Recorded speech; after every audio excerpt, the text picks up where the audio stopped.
லட்சுமி பீரோல தானே வச்சிருக்க, போய் எடுத்துட்டு வாமா. எல்லாரும் வெயிட் பண்ணிட்டு இருக்காங்கல்ல, சீக்கிரம் வா. போ. ஆமாமா, போய் எடுத்துட்டு வாமா. இல்ல மாமா, அது பீரோல தான் வச்சே காணும் மாமா.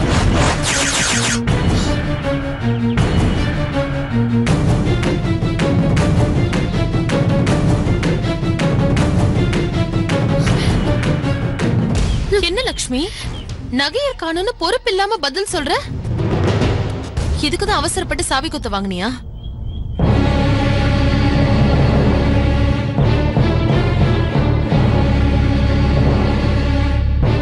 இல்ல, நான் இப்படி பேசுறேன்னு யாரும் தப்பா நினைக்காதீங்க. நாளைக்கு பதில் சொல்றது யாரு? நம்ம நகையா இருந்தா பரவாயில்லன்னு மாமா சொல்லிடுவாரு.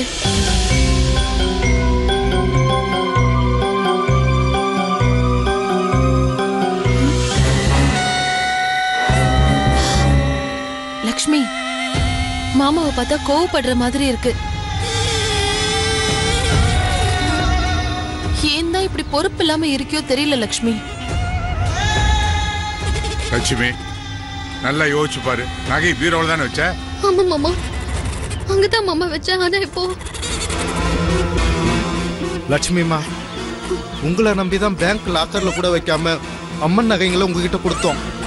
இப்ப காணோன்றீங்களே, ஊர்க்காரங்களுக்கு நான் என்னமா பதில் சொல்லுவேன்?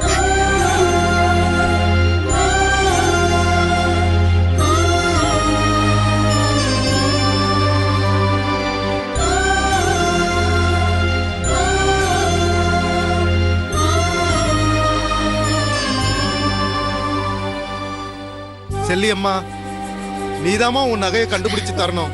நான் உன்னதாமா நம்புறேன். இங்க பாருங்கய்யா, உங்க நம்பிக்கை வீண் போகாது. தைரியமா இருங்க.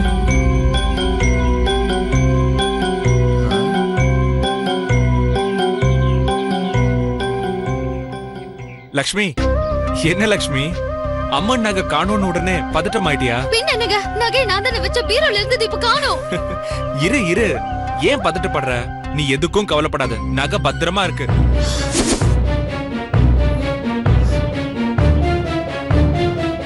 என்னங்க சொல்றீங்க? எங்க இருக்கு? இருக்கு அண்ணி, அந்த நகை எடுத்துட்டு வந்து கொடுத்துருங்க. நானா? நகை என்கிட்ட? போங்க அண்ணி. எடடி, உனக்கு அறிவு இருக்கா? லட்சுமி கிட்ட நகையை கொடுத்துட்டு தேன்மொழி போய் எடுத்து வர சொல்ற. ஏன்டா கேனீங்கன்னா நீ? அப்பா, ஏன்பா கோவப்படுறீங்க? நானும் அண்ணியும் சேர்ந்து ஒரு திட்டம் போட்டோம். திட்டமா? ஆ, என்னடா சொல்ற?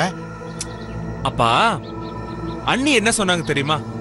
லக்ஷ்மிக்கு கோவமே வராது, ஆனா கோவப்படுத்துற மாதிரி செய்யணும்னு சொன்னாங்க. அது உன்னால முடியுமான்னு கேட்டாங்க. லக்ஷ்மிய கோவப்படுத்த முடியாதுன்னு சொன்னேன்.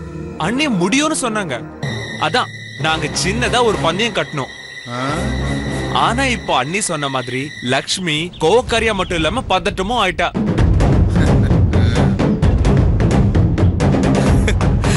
அண்ணி சொன்ன மாதிரியே லக்ஷ்மி நடந்துகிட்டா. இப்போ இதெல்லாம் நான் சொன்னேன். என்ன அண்ணி நீங்க?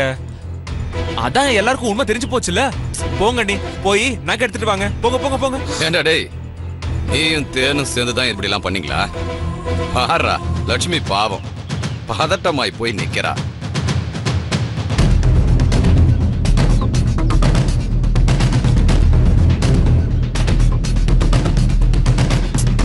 என்ன அண்ணி இன்னும் யோசிச்சுட்டு இருக்கீங்க? விளையாடுனது போதும், நகை எடுத்துட்டு வாங்க. போங்க அண்ணி. நான் எங்க நகை எடுத்தேன்? என்னாச்சு கொழுந்தனாரே? என்னென்னமோ சொல்றீங்க?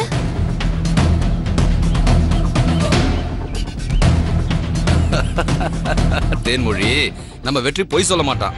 போய் நகையை எங்க வச்சிருக்கியோ அங்க இருந்து எடுத்துட்டு வா. போ. அண்ணே, அந்த நகையை உங்க பெட்டுக்கு கீழே வச்சிருக்காங்க. அப்படியா? அதை யார்கிட்டயும் சொல்லக்கூடாதுன்னு அண்ணி சொன்னாங்க. ஆனா லக்ஷ்மி படுற அவஸ்தையை பார்த்து என்னால சும்மா இருக்க முடியல. அதான் நான் உண்மையை சொல்லிட்டேன். போய் எடுத்துட்டு வாங்க அண்ணி. போ எடுத்துட்டு வா.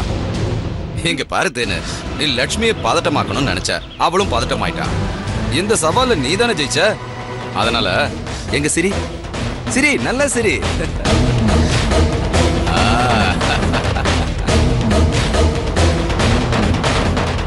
சரி போய் நகையை எடுத்துட்டு வா. போ. இல்ல இல்ல இல்ல வேண்டாம், நானே போய் எடுத்துட்டு வரேன். மாமா இருங்க மாமா, நானும் வரேன். இருங்க டேய் எடுத்து வெற்றி, நகை எங்கடா இருக்கு? பெட்டுக்கு கீழன்னு சொன்ன இல்லண்ணா. சரி நாங்க போய் எடுத்துட்டு வரோம்.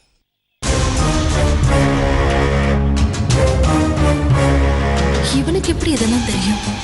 ஒரே குழப்பமா இருக்கே. நகை பெட்டு கீழே தான் இருக்குன்னு வேற கரெக்டா சொல்றான்.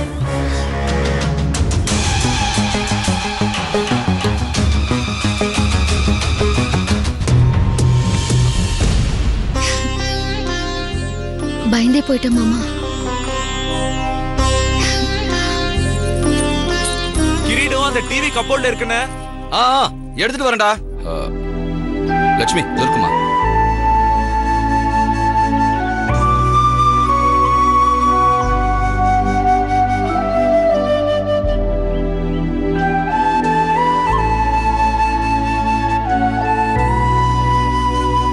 என்னக்கா நீங்க இப்படி பண்றீங்க? இந்தாங்க, தப்பா எடுத்துக்காதீங்க. என்னங்க சரி, அண்ணி, கணக்கு பாத்துக்கோங்க. இப்ப நீங்க தான் ஜெயிச்சீங்க. நான் ஒத்துக்கிறேன். போதுமா? சரி ஐயா நீங்க ஒண்ணும் தப்பா எடுத்துக்காதீங்க. இவங்க ஏதோ விளையாட்டுத்தனமா பண்ணிட்டாங்க. நகையெல்லாம் சரியா இருக்கான்னு பாருங்க. எந்த சாமி நகை வச்சு இப்படி விளையாடி இருக்க வேண்டாமான்னு தோணுது. சரியா இருக்கா? எல்லாம் சரியா இருக்குங்க. பத்திரமா எடுத்துப்போம். வாங்க. அப்ப நாங்க கிளம்புறோம் ஐயா. அம்மன் நகைங்களை பெட்டுக்கு அடியில வச்சிருந்ததால எதுக்கு சுத்தப்படுத்திட்டே சாமிக்கு போடுங்க. சரிங்க. இனிமே இந்த மாதிரி எல்லாம் விளையாடாதீங்கக்கா. லக்ஷ்மி, நீ சாவி கொத்த வச்சுட்டு குளிக்க போனல்ல, அப்பதான் அண்ணி நகையை எடுத்தாங்க. இதையே முன்னாடியே சொல்லாம இப்ப சொல்றீங்க. அது ஏய் ஏய் லக்ஷ்மி, லக்ஷ்மி. நான் நகை எடுத்ததை வெற்றி எப்ப பார்த்தான்? பாத்திருக்க சான்ஸே இல்லையே. நான் நகை எடுத்துட்டு வரும்போது என் வீட்டுக்காரர் மட்டும் தானே இருந்தாரு. அவர் ஏதாச்சும் சொல்லிருப்பாரா? கண்டுபிடிப்போம்.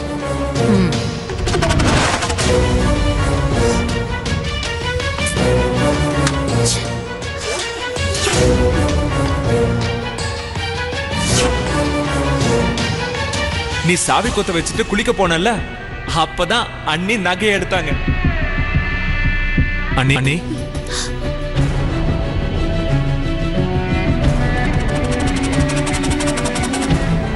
பயப்படாதீங்க. வீட்ல யாரும் இல்ல. நீங்க உண்மையிலேயே திருந்துட்டீங்கன்னு நினைச்சேன். ஏன் அண்ணி இப்படி பண்ணீங்க?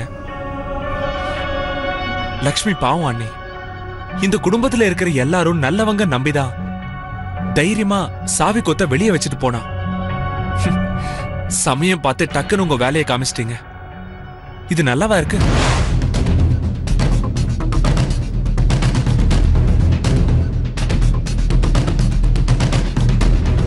நீங்க செஞ்சத எதர்ச்சியா நான் அந்த பக்கம் வந்து பார்த்ததால லக்ஷ்மியை திருட்டு பழியில இருந்து காப்பாத்த முடிஞ்சது. இல்லனா லக்ஷ்மி மேல திருட்டு பட்டையில கட்டிருப்பாங்க. ஏன் அண்ணி இப்படி பண்ணீங்க? இத பாரு குழந்தனாரே, என்ன விட்டா நீ பாட்டுக்கு பேசிக்கிட்டே போற? நான் இந்த வேலையை பண்ணவே இல்ல. நீயா என் பெட்ரூம்ல அம்மன் நகையெல்லாம் கொண்டு வந்து வச்சுட்டு இப்ப டிராமா பண்றியா? இனிமே இத பத்தி பேசுன அப்புறம் எனக்கு கோவம் வந்துரும். அத்தனை பேர் முன்னாடியே இந்த உண்மையை நான் சொல்லணும் தான் நினைச்சேன். உங்க அப்பா முன்னாடி, ஊர்க்காரங்க முன்னாடிலாம் உன் பேர் கெடக்கூடாதுன்னு தான் நான் பொறுமையா இருந்தேன். சொந்த வீட்லயே திருடுற அளவுக்கு நான் கீழ்த்தரமானவல்ல. எனக்கு அந்த மாதிரி திருட்டு புத்தி எப்பவுமே கிடையாது. அது மட்டும் இல்ல, எங்க பரம்பரைக்கு அந்த மாதிரி திருட்டு புத்தி கிடையாது. அது தெரியாம நீ பாட்டுக்கு பேசிக்கிட்டே போற. பொறுமை பொறுமா அண்ணி. ஏன் அண்ணி இப்ப கோவப்படுறீங்க? அண்ணி, இப்ப போலீஸ்காரன் திருடனை விசாரிக்கும் போது அவனை தொடர்ந்து 10 நிமிஷம் பார்த்துக்கிட்டே இருப்பாங்க. அது ஏன் தெரியுமா? திருடனே தான் குற்றத்தை கடகடன்னு சொல்லிடுவான். அந்த மாதிரிதான் இப்ப நீங்க பேசிக்கிட்டு இருக்கீங்க. அப்போ ஏன் பேச்சுல உனக்கு நம்பிக்கை இல்லையா? நான் சொல்றதெல்லாம் பொய்யா? இப்பதானே அண்ணி கோவப்படாதீங்கன்னு சொன்னேன். இந்த வீடியோவை பார்த்துட்டு நீங்களே சொல்லுங்க. சரியா? பாருங்க.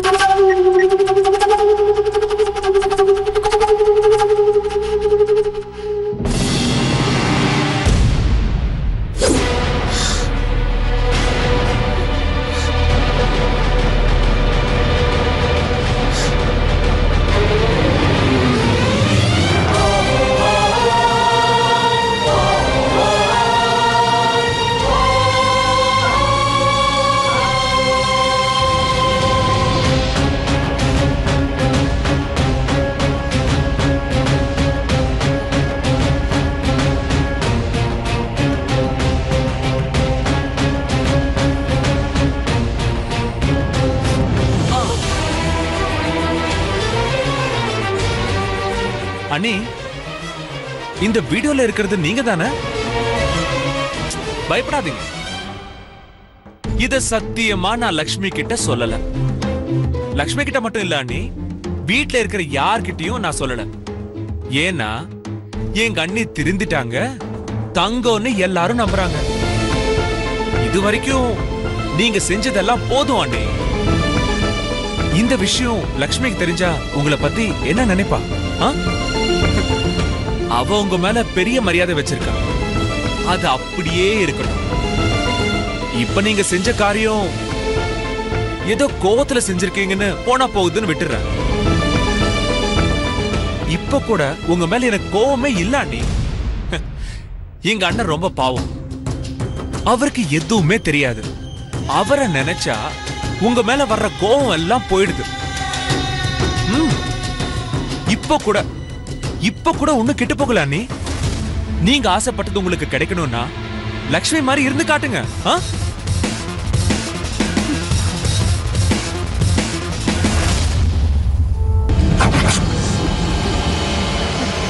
டேய் வெற்றி, என்ன பத்தின ரகசியத்தை தெரிஞ்சுக்கிட்டியா? பொண்ணு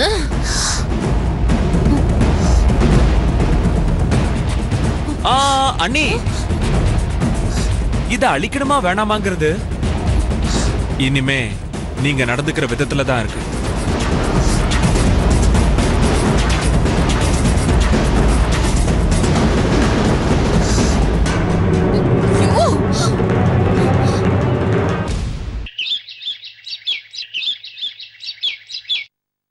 இங்க பாருங்க நீ, இங்க இருந்து அனுஷ்கா கிட்ட பேசினா யாரும் கண்டுபிடிக்க முடியாது.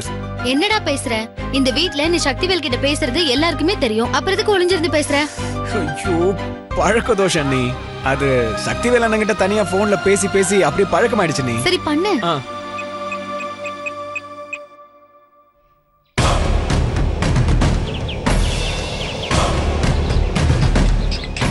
ஏய், நீ இங்கதான் உட்கார்ந்துட்டு இருக்கியா? கதிர் அடிக்கடிக்கு போன் பண்ணிட்டு இருக்கான். இந்தா பேசு. ஐயோ, இப்ப அவன் கிட்ட பேசினா எஸ்எம்எஸ் பத்தி கேட்பான், சக்தி நம்பரை பத்தி கேட்பான்.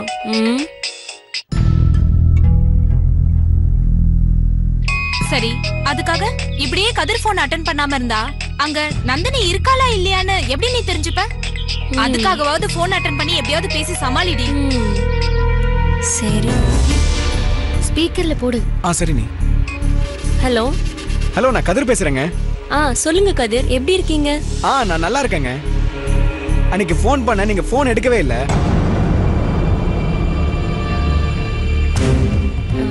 ஃபோன் பண்ணீங்களா? எப்ப ஃபோன் பண்ணீங்க? அதான் போன வாரம். நீங்க ஃபோன் எடுக்கலன்னு லட்சுமி அண்ணி மெசேஜ் கூட பண்ணாங்க. நீங்க அதை பார்த்துட்டு ஃபோன் பண்ணுவீங்கன்னு நாங்க எல்லாருமே காத்துக்கிட்டு இருந்தோம். நீங்க ஃபோன் பண்ணவே இல்ல. சாரி கதிர், என் மொபைல்ல டிஸ்ப்ளேவே ஒர்க் பண்ணலையா? அதான் யார் ஃபோன் பண்ணாலும் எஸ்எம்எஸ் பண்ணாலும் பார்க்கவே முடியறது இல்ல. ஆமா கதிர், அப்படின்னு எஸ்எம்எஸ் அனுப்பிச்சாங்க. இப்ப எங்க வீட்ல சக்திவேல் அண்ணனை பார்க்கணும்னு ஆசைப்படுறாங்க. அவரை ஊருக்கு வர சொல்லணும். அண்ணன்கிட்ட கொஞ்சம் போனை கொடுக்க முடியுமா? அவரு ஆபீஸ் போயிட்டாரு. வந்தோடனே ஃபோன் பண்ண சொல்றேனே. சக்திவேல் நம்பர் கேளு. அது அவரோட நம்பர் சொல்லுங்க, நானே கால் பண்ணி பேசிக்கிறேன். அதான் சொன்னேனே, செல்லுல டிஸ்ப்ளே ஒர்க் ஆகலன்னு, அதனால எந்த நம்பரும் பார்க்க முடியாது. நான் கண்டிப்பா அவர் ஈவினிங் வந்தோனே உங்களுக்கு ஃபோன் பண்ண சொல்றேன். ஓகே? மறக்காம அண்ணனை ஃபோன் பண்ண சொல்லுங்க. சொல்றேன். ரொம்ப தேங்க்ஸ்ங்க. கதிர் ஒரு நிமிஷம். என்னங்க? நான் அந்த லைப்ரரியனை பத்தி விசாரிக்க சொன்னேனே, விசாரிச்சீங்களா? அத விசாரிச்சேங்க. அவங்க பேரு பத்மாவா?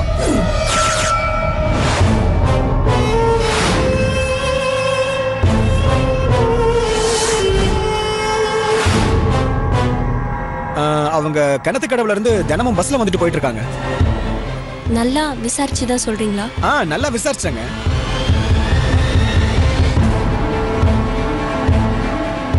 லக்ஷ்மி அன்னைக்கு உடம்பு சரியில்லாம போனப்போ புக்ஸ் எடுக்க அடிக்கடி லைப்ரரிக்கு போயிட்டு வருவேன்.